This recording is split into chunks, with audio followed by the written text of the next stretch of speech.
Vamos ler Mateus, capítulo 19, verso 16. Antes vamos ver verso 13.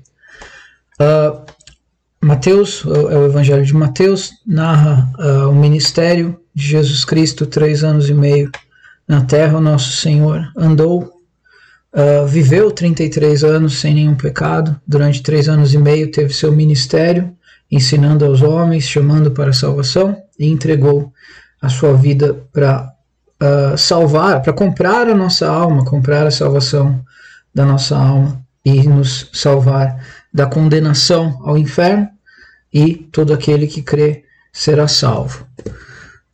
E no verso 13 do capítulo 19, Cristo estava ainda no seu ministério, estava vivo, estava andando por Israel, e trouxeram-lhe então alguns meninos, diz o verso, para que eles pusessem as mãos, para que sobre eles pusesse as mãos e orasse. Então eles trouxeram umas crianças para o nosso Senhor Jesus, para que Jesus colocasse a mão sobre essas crianças e orasse, abençoasse. Mas os discípulos repreendiam, falavam, não atrapalha o Senhor com isso, isso é bobagem. Então. E no verso 14 diz, Jesus, porém, disse, deixai os meninos, não os estorveis de vir a mim, porque de tais é o reino dos céus. E tendo imposto-lhes as mãos, partiu dali. Então, o nosso Senhor e Salvador Jesus Cristo disse, das crianças, dos inocentes, é o reino do céu. Numa outra passagem, ele menciona que ninguém recebe o reino do céu se não receber como uma criança. Então, se eu não me engano, a gente está em Mateus.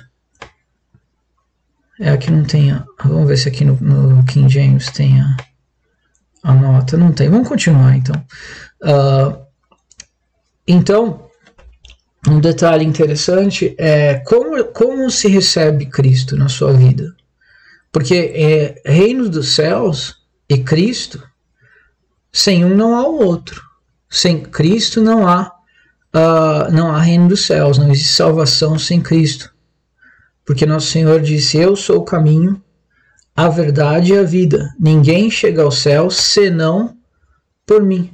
Então, doutrinas de autoiluminação, de evolução, de redenção por atos, isso é tudo bobagem. O único caminho para o reino dos céus é aceitar nosso Senhor e Salvador Jesus Cristo e deixar Ele trabalhar na nossa vida. Então, de que forma se recebe Cristo? Segundo esse verso aqui, como uma criança. É sem dúvida. Como que a criança age? Ela é cheia de esperança, ela é cheia de alegria, ela não tem dúvidas, ela não tem desconfiança. Como você recebe Cristo? Vou aceitar, vai que é verdade. Não. Cinismo é dos adultos. A criança pura, ela não tem cinismo, ela tem alegria, ela tem esperança. Se você chegar para ela e falar, olha, eu vou fazer o seu brinquedo falar, ela acredita, faz então, eu quero ver. Por quê? Porque ela tem esperança, ela não tem o cinismo dos adultos. Mas o outro trecho é ainda mais interessante. Então, como Cristo, nosso Senhor, estava falando sobre o reino dos céus, um dos que acompanhava ele veio e perguntou.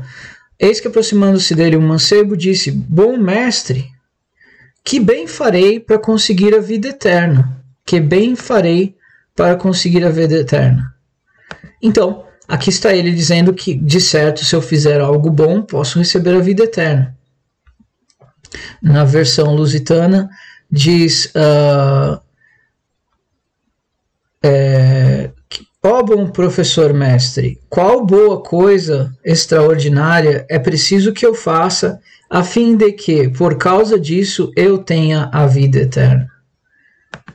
Então, continuando aqui, daí nosso Senhor respondeu, por que me chamas de bom? Não há bom senão um só, que é Deus. Se queres, porém, entrar na vida, guarda os mandamentos. Então Cristo está dizendo aqui, olha, guarda os mandamentos. É um bom caminho. E disse-lhe, quais? E Jesus dá uma dica fantástica aqui. Não matarás, não cometerás adultério, não furtarás, não dirás falso testemunho, e honra teu pai e tua mãe, e ama o teu próximo como a ti mesmo. Então ele tem 1, 2, 3, 4, 5, 6 mandamentos que ele coloca como muito especiais. Porque ele está dizendo ao rapaz, guarda esses mandamentos. Não matarás. Não cometer adultério. Não furtar. Não dizer falso testemunho. Não mentir. Honrar o pai e a mãe. Amar o próximo como a ti mesmo. Daí os senhores me dizem, poxa, mas eu já fiz 3 desses, ou 2 desses, ou 1 desses. Quer dizer que acabou para mim, né? Não, lembre-se que nesse ponto Cristo está vivo. Cristo está vivo. Ele ainda não tinha dado a sua vida como limpeza dos nossos pecados. E depois em outros trechos a gente tem essas coisas digo, João disse na carta, para que não pequeis. João, o apóstolo, estava ensinando. Mas se algum de vocês pecar, temos um advogado que é nosso Senhor Jesus, Salvador Jesus Cristo. Então, é isso que nós, como cristãos, temos que fazer. Não matar, não cometer adultério, jamais furtar, não mentir, não dizer falso testemunho, inclusive juridicamente, honrar nosso pai e nossa mãe, e amar nosso próximo como a ti mesmo. No decorrer do nosso caminho, nós vamos errar, nós vamos cometer algumas dessas coisas. O que fazer então? Está tudo perdido? Não, lembre-se, temos um advogado. Se arrepender, pedir perdão para Cristo e tomar as providências para não errar de novo. Quando um chefe chega para um funcionário e repreende ele, você não pode fazer isso. Isso está errado. Você fez isso, deu errado. Você tem que parar de fazer isso, diz o chefe. Por que o chefe está falando isso? Porque o chefe não quer mandar embora o funcionário.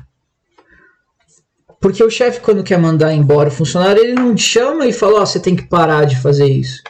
Ele fica quieto, faz o papelada e demite o funcionário. Então, quando nós cometemos um desses 6 aqui, Cristo nos repreende. Coisas dão errado, às vezes uma tristeza enorme, uma angústia, uma culpa. E é claro, se for ilícito, por exemplo, se a gente matar, furtar e dizer falso testemunho, essas coisas são crimes na nossa lei penal brasileira. Nós vamos pagar, obviamente, perante a lei dos homens também. Mas perante Deus, que disse não faça essas coisas, também vamos pagar. Ele vai chegar e vai te repreender. Fala, não faça mais isso, como o chefe que amava o funcionário. Não faz mais isso. E qual que é a resposta correta para o funcionário? É verdade, me desculpe, vou tomar mais cuidado. Obrigado. Qual é a resposta para Deus? Eu errei, eu me arrependo profundamente e eu vou fazer de tudo para jamais fazer isso de novo. E vou fazer de tudo para tentar me redimir. Mas eu confio em Cristo para me salvar da destruição. É claro que, assim como perante a lei dos homens, se matarmos, seremos encarcerados. Se furtarmos, também da mesma forma, se dizermos falso testemunho, também. Pagaremos aqui, pagaremos também aqui quando Deus nos repreende. Mas o nosso arrependimento, a nossa fé em Cristo, a nossa luta para tentar vencer o pecado, é a nossa garantia de que quando chegar o dia da eternidade, Cristo não vai nos deixar para trás, mesmo nós temos sido imperfeitos, porque ninguém vai ser perfeito. Se você conseguir fazer perfeitinho tudo isso aqui, esse último aqui, eu duvido que alguém vive uma vida a não ser que seja Cristo, amando o próximo como a ti mesmo, todos os dias da sua vida, nunca falhando. Absolutamente impossível. E é um mandamento. Então, eu peço perdão a Deus porque eu não consegui amar o meu próximo como a mim mesmo. E eu quero melhorar e amar. Essa é a minha oração e eu sei que é a oração de cada um dos senhores. Eu imploro perdão por não ter amado o meu próximo como a mim mesmo e peço ajuda para fazer isso. E confio em Cristo para me salvar da punição, justa punição que me espera, que me esperaria caso eu não tivesse Cristo como meu defensor, como meu advogado, como meu rei. E a mesma coisa para cada um dos senhores, é claro. Daí o jovem falou, opa, então tranquilo, tudo isso tenho guardado desde a minha mocidade. O cidadão confiante, né? Falou, não, isso aí é de boa. Até esse aqui, que é quase impossível amar o próximo como a ti mesmo. Falou, isso aí para mim é moleza. O que me falta? E disse Jesus, se queres ser perfeito, vai e vende tudo que tens, dá ao pobre. Terás tesouro no céu e vem e segue-me.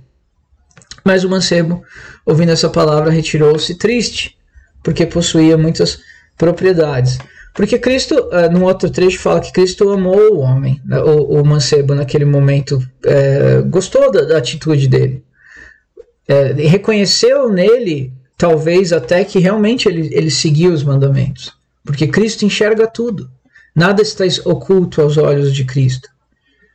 Nada está oculto aos olhos de Deus. E ele falou, você quer ser perfeito? Vende tudo que você tem, tudo. Dá aos pobres e me segue. E daí muita gente vai dizer isso, então quer dizer que a gente não pode ter nada. Não. Esse caso específico aqui, Cristo olhou para uma pessoa, ela estava viva ali em Jerusalém com ele, Cristo aos 32, 33 anos, e pensou, esse aqui pode ser um dos meus discípulos mais próximos. Me segue. O que ele estava preparando, oferecendo para esse menino? Estava oferecendo um alto ranking no reino dos céus. Porque é falado no Evangelho que os 12 apóstolos sentarão num lugar muito especial, terão um ranking muito especial na eternidade. As pessoas que foram fiéis a Cristo, obviamente não Judas. Né? Então Cristo estava oferecendo para ele algo incrível. Que se ele tivesse a real noção de quem era Cristo, ele falou, imediatamente, vamos embora, e tomara que eu morra como um mártir junto contigo.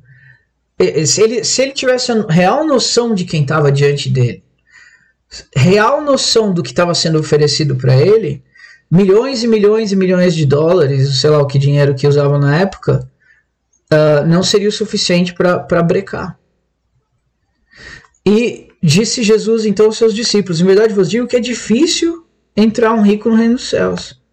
Em verdade, e outra vez vos digo que é mais fácil um camelo passar pelo fundo de uma agulha do que entrar um rico no reino dos céus. Essa parte controversa da agulha. Vamos para a Lusitana, diz o seguinte. É mais fácil um camelo, através do orifício de uma agulha, passar do que um rico entrar no reino dos céus. Isso na Lusitana com notas. Na KJV, King James diz...